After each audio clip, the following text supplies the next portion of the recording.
Hi hello ಎಲ್ಲರಿಗೂ ನಮಸ್ಕಾರ. ಲತಾಶ್ರೀ ಪಾಕಶಾಲೆ ವಿಲಾಗ್ಗೆ ಸ್ವಾಗತ. ಇವತ್ತಿನ ವಿಡಿಯೋದಲ್ಲಿ ಎಗ್ ಬೋಂಡ ಮಾಡೋದು ಹೇಳ್ಕೊಡ್ತಾ ಇದ್ದೀನಿ. ಮಳೆಗಾಲಕ್ಕೆ ಚಳಿಗಾಲಕ್ಕೆ ಎಲ್ಲ ಕಾಲಕ್ಕೂ ತುಂಬ ಸೂಟ್ ಆಗುವಂಥ ಪ್ರೋಟೀನ್ ಯುಕ್ತವಾದ ಬೋಂಡ ಹೇಳ್ಕೊಡ್ತಾ ಇದ್ದೀನಿ. ಯಾವ ಥರ ಮಾಡುವುದು ಅಂತ ನೋಡ್ಕೊಳ್ಳೋಣ ಬನ್ನಿ. ಎಗ್ ಬೋಂಡ ಮಾಡೋದು ಹೇಳ್ಕೊಡ್ತಾ ಇದ್ದೀನಿ. 4 ಬೇಯಿಸಿರೋ ಎಗ್ ತಗೊಂಡಿದ್ದೀನಿ. ಇದಕ್ಕೆ ಯಾವ ಥರ ಬ್ಯಾಟರ್ ಮಾಡೋದಂತ ಹೇಳ್ಕೊಡ್ತಾ ಇದ್ದೀನಿ. 4 ಎಗ್ ಈ ರೀತಿ ನಾನು ಕಟ್ ಮಾಡಿದ್ದೀನಿ. ನೀವು ಹೀಗಾದರೂ ಕಟ್ ಮಾಡ್ಕೋಬೋದು, ಇಲ್ಲಾಂದರೆ ಹಿಡಿಯಾಗೂ ಬಿಡ್ಬೋದು. ಕಟ್ ಮಾಡಿದರೆ ಮಸಾಲ ಚೆನ್ನಾಗಿ ಹಿಡಿಯುತ್ತೆ, ಹಾಗಾಗಿ ಕಟ್ ಮಾಡಿದ್ದೀನಿ. ನಿಮಗೆ ಯಾವ ಥರ ಅನುಕೂಲನೋ ಆ ಥರ ಮಾಡ್ಕೋಬೋದು. ಅರ್ಧ ಬಟ್ಲು ಕಡಲೆ ಹಿಟ್ಟು,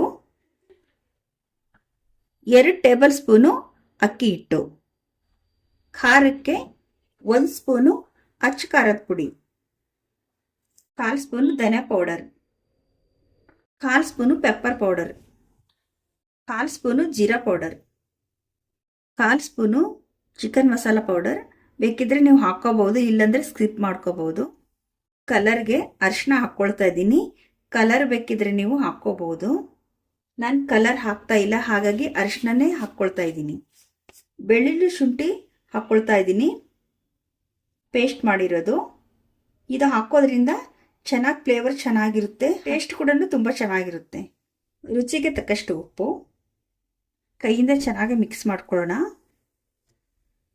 ಹೀಗೆ ಡ್ರೈ ಆಗಿ ಮಿಕ್ಸ್ ಮಾಡ್ಕೋಬೇಕಾಗುತ್ತೆ. ಈಗ ಸ್ವಲ್ಪ ನೀರು ಸೇರಿಸಿ ಮಿಕ್ಸ್ ಮಾಡ್ಕೋಬೇಕು. ತುಂಬ ಈಸಿಯಾಗಿ ಮಾಡ್ಕೋಬಹುದು. ನೋಡ್ಕೊಂಡು ನೀರು ಹಾಕಬೇಕಾಗುತ್ತೆ. ಸ್ವಲ್ಪನೇ ನಾನು ನೀರು ಹಾಕಿ ಮಿಕ್ಸ್ ಮಾಡ್ಕೊಳ್ತಾ ಇದ್ದೀನಿ. ತುಂಬ ತೆಳುವಾಗಿರಬಾರ್ದು. ಎಗ್ಗಿಗೆ ಚೆನ್ನಾಗಿ ಮೆತ್ಕೋಬೇಕಲ್ವ, ತುಂಬ ನೀರಾಗಿದ್ರೆ ಮೆತ್ಕೊಳ್ಳೋದಿಲ್ಲ, ಹಿಡ್ಕೊಳ್ಳೋದಿಲ್ಲ ಎಗ್ಗಿಗೆ. ಮಿಕ್ಸ್ ಮಾಡಿದ್ದೀನಿ. ಈ ಥರ ಬ್ಯಾಟರ್ ರೆಡಿ ಆಗಿದೆ. ತುಂಬ ಈಸಿಯಾಗಿ ಮನೆಯಲ್ಲಿ ಎಗ್ ಬೋಂಡ ಮಾಡ್ಕೋಬಹುದು. ಈಗ ಒಂದು ಕಡಾಯಿಗೆ ಎಣ್ಣೆ ಹಾಕಿ ಬಿಸಿ ಆಗೋದಕ್ಕೆ ಇಡೋಣ.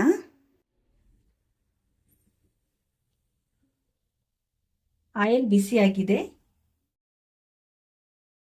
ಮೊಟ್ಟೆ ಈ ಥರ ಇಟ್ಕೊಂಡು ಹೀಗೆ ಈ ಥರ ರೊಟೇಟ್ ಮಾಡಬೇಕಾಗುತ್ತೆ. ಹೀಗೆ ನೋಡಿ, ಹೀಗೆ ಈ ಥರ ದಪ್ಪ ಮೆತ್ಕೋಬೇಕು, ತುಂಬ ಚೆನ್ನಾಗಿ ಬರುತ್ತೆ.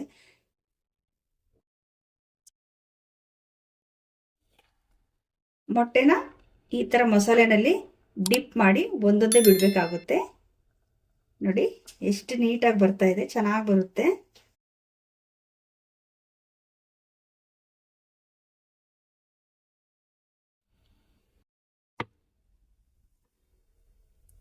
ನೋಡಿ ಮೆತ್ಕೊಂಡಿಲ್ಲ, ಒಂದು ಮೆತ್ಕೊಂಡಿಲ್ಲ, ಎಷ್ಟು ನೀಟಾಗಿ ಬರ್ತಾ ಇದೆ. ಹೀಗೆ 2 ಕಡೆನೂ ಚೆನ್ನಾಗಿ ಗೋಲ್ಡನ್ ಬ್ರೌನ್ ಆಗೋವರೆಗೂ ತಿರುಗಿಸಿ ಹಾಕೋಬೇಕಾಗುತ್ತೆ.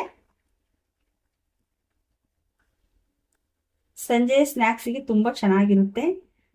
ಮಕ್ಕಳು ಸ್ಕೂಲಿಂದ ಬಂದಾಗ ಈ ಥರ ಬಿಸಿ ಬಿಸಿ ಎಗ್ ಬೋಂಡ ಮಾಡಿಕೊಟ್ರೆ ತುಂಬ ಖುಷಿಯಿಂದ ತಿಂತಾರೆ. ಮತ್ತು ಪ್ರೋಟೀನು ಕೂಡ ತುಂಬ ಚೆನ್ನಾಗಿರುತ್ತೆ ಇದರಲ್ಲಿ.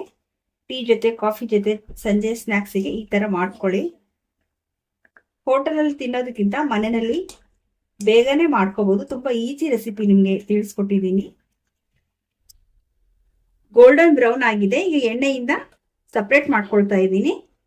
ನೀವು ಎಗ್ ಬೋಂಡ ಮಾಡೋದಾದ್ರೆ ಈ ಥರ ಬಿಡಿಯಾಗಿ ಕಟ್ ಮಾಡಿರೋದೇ ಮಾಡ್ಕೊಳ್ಳಿ. ಯಾಕಂದ್ರೆ ಉಂಡಾಗಿ ಹಾಗೆ ಹಾಕಿದ್ರೆ ಚೆನ್ನಾಗಿ ಬೇಯೋದಿಲ್ಲ, ಮಸಾಲೆನೂ ಚೆನ್ನಾಗಿ ಹಿಡಿಯೋದಿಲ್ಲ. ಹಾಗಾಗಿ ಈ ರೀತಿನೇ ಮಾಡ್ಕೋಬೇಕು.